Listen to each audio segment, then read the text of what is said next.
the best Wagyu place so far na natikman ko dito sa Pilipinas. Itong Omi Wagyu Goten Mori ng Hiro Yakiniku Restaurant offers 5 premium different cuts of Wagyu na iba't ibang flavors din ang may experience mo.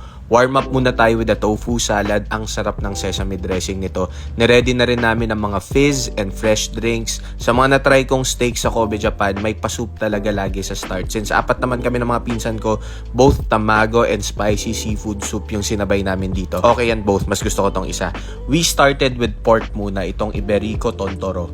Thin cut meat sa my neck area, solid yan. Na-curious kami sa Wagyu sushi. Oh my, try nyo na lang. Ito na, 5 klase to.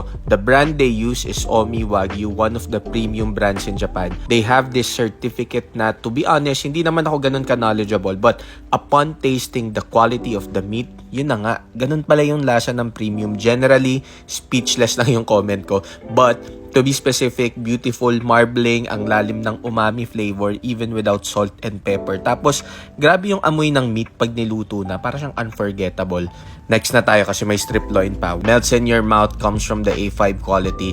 A means it yielded more meat, 5 most marbling, so it's a good balance kaya A5. Pag kinain mo, flavor bump. I tried their sukiyaki cut Omi Wagyu ribeye.